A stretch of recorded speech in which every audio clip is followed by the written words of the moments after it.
This week we're doing cream paint bruises because last week I was like, sure, which was a mistake. I don't really like these, but we can try. This is like a done version. Don't sue me.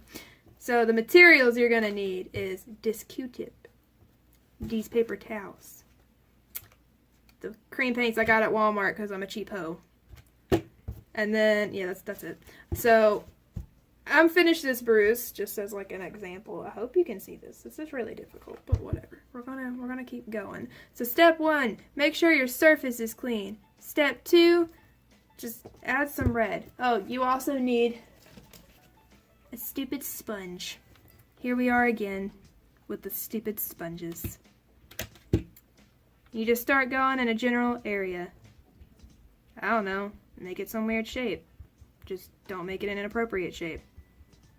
Don't do that. And you know, you just make it. You make the thing.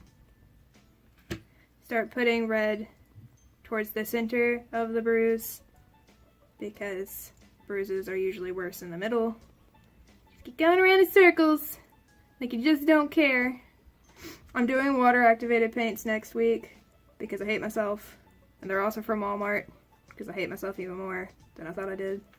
Once you're done with the red, start taking purples, mix with the red so it kind of makes them more chill instead of vibrant, and just focus it in the middle but blend out the edges with your sponge as much as possible.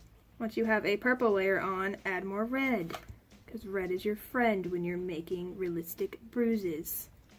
This is a lot of the same, you know, motion. I feel like I'm beating my arm. Now you take your paper towel, your trusty paper towel, and you pat it. Because cream paints are way too thick, and I hate them. And you just keep going. Yeah, more purple, and then maybe some blue, because blue's kind of nice, I guess. Add some black if you feel like it. This black does not work, so I really don't think I should, but whatever.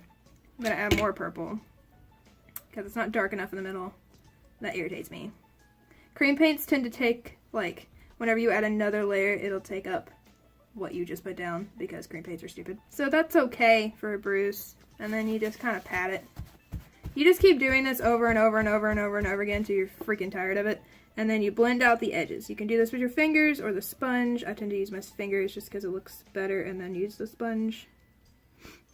And then it's just a bruise that you got for, like, I don't know, costume. Or just scare your mother. That's what I did with mine. It's quite interesting. She yelled at me a lot. Have fun with that. So we got a bruise. Yay! Fun times.